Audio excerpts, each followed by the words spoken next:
Good evening, students. Today we will revise the first chapter of civics on equality, Samanta. India is a democracy. In the class 6 book, we looked at the key element of a democratic government. Bharat एक लोकतांत्रिक देश है। कक्षा 6 की पुस्तक में हमने लोकतंत्री सरकार के मुख्य तत्वों के बारे में पढ़ा था। These include peoples participation, the resolution of conflict and equality and justice, जैसे लोगों की भागीदारी, संघर्षों का शांतिपूर्ण समाधान, समानता और न्याय। इक्वलिटी इज ए की feature of democracy and influences all aspects of its functioning. In this chapter, you will read more about equality, what it is, why it is important in a democracy, and whether or not everyone is equal in India. Let's begin by looking at Kanta's story. समानता लोकतंत्र की मुख्य विशेषता है और इसकी कार्यप्रणाली के सभी पहलुओं को प्रभावित करती है। इस अध्याय में आप समानता के बारे में और अधिक जानेंगे। यह क्या है, लोकतंत्र के लिए यह आवश्यक क्यों है और भारत में यह समान है या नहीं। हम कांता की कहानी से चर्चा आरंभ करते हैं। इक्वल राइट टू वोट, मताधिकार की समानता। The story ever begins with Kanta standing in line to cast her vote. कहानी का प्रारंभ कांता के वोट देने की लाइन में खड़े होने से होता है। Look again at the various people who are standing in line with her. पुनः उन विभिन्न लोगों की ओर देखो जो उसके साथ लाइन में खड़े हैं। Kanta recognise her employer Ashok Jain and Chote Lal, her neighbor. In a democratic country like India, all adults, irrespective of what religion they belong to, how much education they have had, what caste they are, or whether they are rich or poor, are allowed to vote. Kanta अपने मालिक अशोक जैन को पहचान लेती है और अपने पड़ोसी छोटे लाल को भी। भारत जैसे एक लोकतांत्रिक देश में सब वयस्कों को मत देने का अधिकार है, अर्थात सभी वयस्क लोगों को मत देने का अधिकार है, चाहे उनका धर्म कोई भी हो, शिक्षा का स्तर या जात कुछ भी हो, वे गरीब हों या अमीर। This, as you have already read in the class 6 book, is called universal adult franchise and is an essential aspect of all democracies. इसे, जैसा कि आप पिछले वर्ष की पुस्तक में पढ़ चुके हैं, कि सार्वभौमिक वयस्क मताधिकार कहा जाता है और यह सभी लोकतंत्रों का आवश्यक पहलू है। The idea of universal adult franchise is based on the idea of equality because it states that every adult in a country, irrespective of their wealth and the communities he belongs to, has one vote. सार्वभौमिक वयस्क मताधिकार का विचार समानता के विचार पर आधारित है, क्योंकि यह घोषित करता है कि देश का हर वयस्क स्त्री अथवा पुरुष, चाहे उसका आर्थिक स्तर या जाति कुछ भी हो,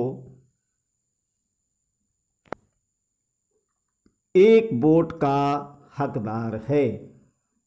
Kanta is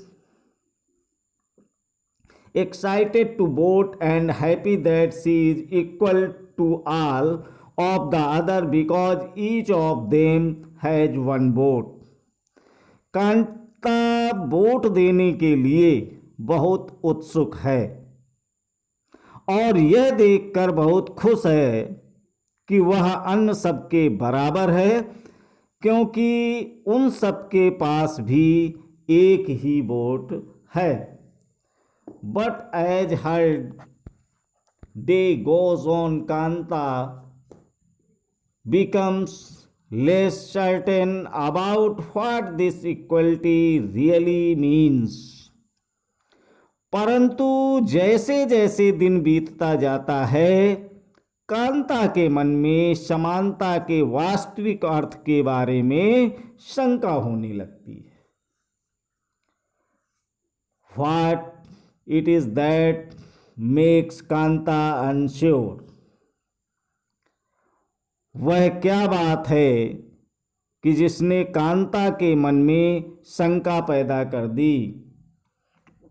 Let's take a look at a day in her life. She lives in a slum and has a drain behind her house. आओ उसके जीवन की दिनचर्या देखें। वह एक झोपड़पट्टी में रहती है और उसके घर के पीछे एक नाला है। Her daughter is sick but she cannot take the day off from work because she need to borrow money from her employers to take her child to the doctor.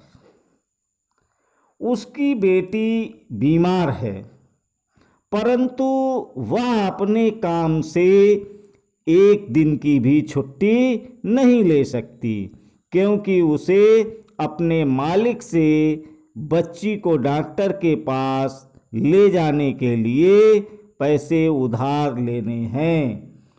Her job as a domestic help tires her out and finally she ends her day by again standing in a long line. घरेलू काम की नौकरी उसे थका देती है और अंततः उसके दिन की समाप्ति फिर लंबी लाइन में खड़े होकर होती है। This line in front of the government hospital is unlike the one in the morning because most of the people standing in it are poor. सरकारी अस्पताल के सामने लगी यह लाइन उस लाइन से भिन्न है जिसमें वह सुबह लगी थी, क्योंकि इस लाइन में खड़े अधिकांश लोग गरीब हैं। अदर काइंड्स ऑफ इक्वलिटी, अन्य प्रकार की असमानताएं। Kanta is one of many people who live in democratic India and who have the right to vote, but whose daily living and working conditions are far from equal. Kanta उन बहुत से लोगों में से एक है जो कि भारतीय लोकतंत्र में रहते हैं और जिन्हें मताधिकार प्राप्त है, लेकिन जिनका दैनिक जीवन और कार्य करने की स्थितियां समानता से बहुत दूर हैं। Apart from being poor, people in India experience inequality in different ways. निर्धन होने के अतिरिक्त भारत में लोगों को अन्य अनेक कारणों से भी असमानता का सामना करना पड़ता है। Let us see what this means by reading the two stories given below. Each of these is based on real incidents in people's lives and reflects the different kinds of inequalities that exist in India. इसका आशय हम निम्नलिखित दो कहानियों को पढ़कर समझेंगे और ये दोनों ही वास्तविक घटनाओं पर आधारित हैं और भारत में होने वाली विभिन्न प्रकार की असमानताओं पर प्रकाश डालती हैं। One of the more common forms of inequality in India is the caste system. Bharat में सामान्यतः प्रचलित असमानताओं में से एक है जातिगत व्यवस्था। If you live in rural India, your cast identity in something that you probably learn of experience very young. यदि आप ग्रामीण भारत में रहते हैं तो जातिगत पहचान का अनुभव शायद बहुत छोटी आयु में ही हो जाता है। If you live in urban India, some of you might think that people no longer believe in caste. यदि आप भारत के शहरी क्षेत्र में रहते हैं तो शायद यह सोचेंगे कि लोग अब जात पात में विश्वास नहीं करते। But just look at these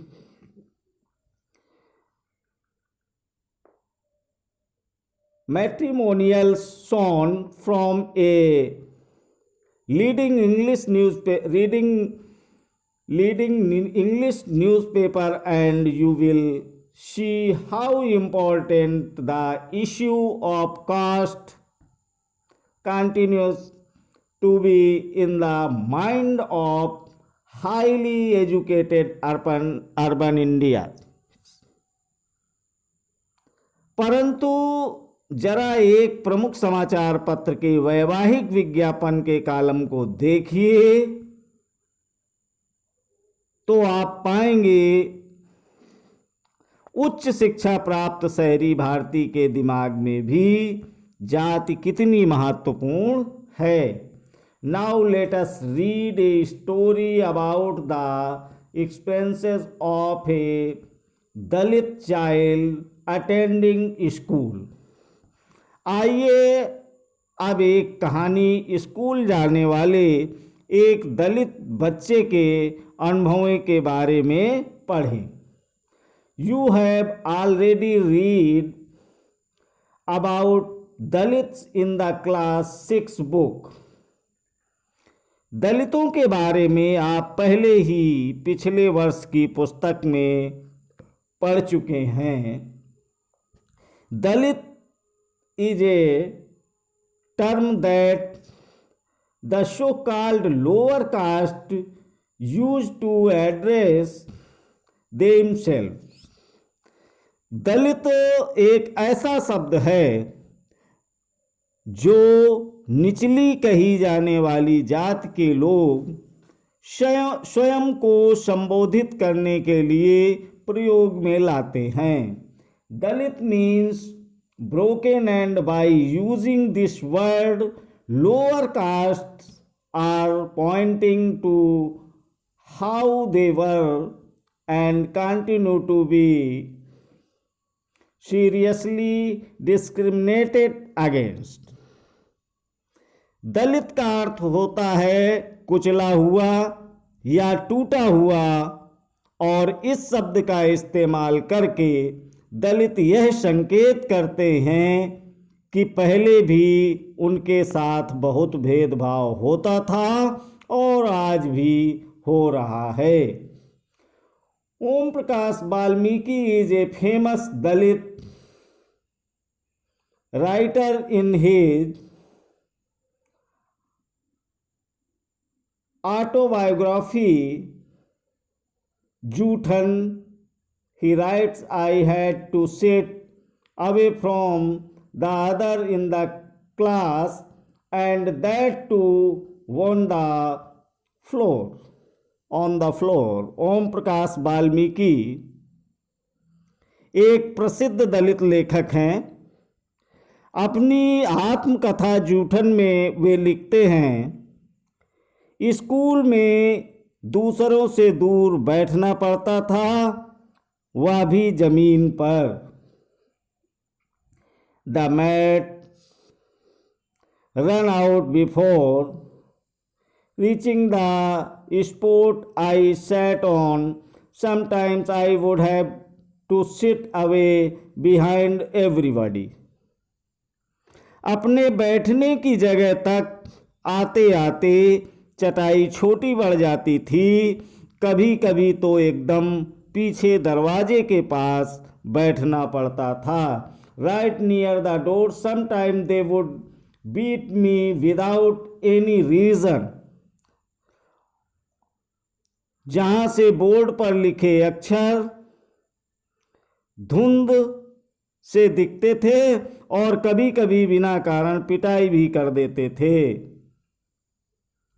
When he was in class 6, the headmaster asked Om Prakash to sweep the school and the playground।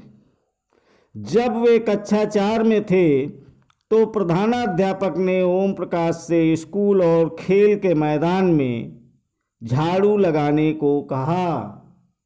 He writes, the playground was way larger than my small physique could handle, and in cleaning it my back began to ache, my face was covered with dust। वे लिखते हैं कि लंबा चौड़ा मैदान मेरे वजूद से कई गुना बड़ा था, जिसे साफ करने से मेरी कमर दर्द करने लगी थी। धूल से चेहरा सिर अट गया था। Dust had gone inside my mouth, और मुंह के भीतर धूल घुस गई थी। The other children in my class were studying and I was sweeping. मेरी कक्षा में बाकी बच्चे पढ़ रहे थे और मैं झाड़ू लगा रहा था। Headmaster was sitting in his room and watching me. Headmaster अपने कमरे में बैठे थे लेकिन निगाह मुझ पर टिकी थी। I was not even allowed to get a drink of water. पानी पीने तक की इजाज़त नहीं थी। I swept the whole day from the doors and windows of the school rooms. The eyes of the teachers and the boys saw this spectacle. पूरा दिन में झाड़ू लगाता रहा। स्कूल के कमरों की खिड़की दरवाजों से मास्टरों और लड़कों की आंखें छिपकर तमाशा देख रही थीं।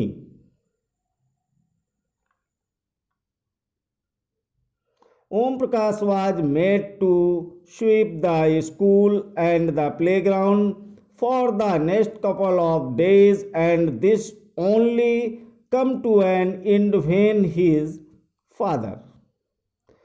ओम प्रकाश से अगले 2 दिनों तक स्कूल और खेल के मैदान में झाड़ू लगवाई जाती रही और यह क्रम तभी रुका जब उधर से गुजरते हुए उसके पिता ने अपने बेटे को झाड़ू लगाते देखा। Who happened to be passing by saw his son sweeping. He confronted the teachers and then walking away from the school holding Om Prakash's hand, he said loudly for all of them to hear, "You are a teacher, so I am leaving now." उन्होंने शिक्षकों का साहसपूर्वक सामना किया और ओम प्रकाश का हाथ पकड़कर school से बाहर जाते हुए ऊंचे स्वर में सबको सुनाते हुए कहा, मास्टर हो इसलिए जा रहा हूँ, but remember this much, master will study right here in this school, and not just him but there will be more coming after him. पर इतना याद रखिए मास्टर, जो यहीं पढ़ेगा इसी मदरसे में, और यूं ही नहीं इसके बाद और भी आवेंगे पढ़ने को। Thank you.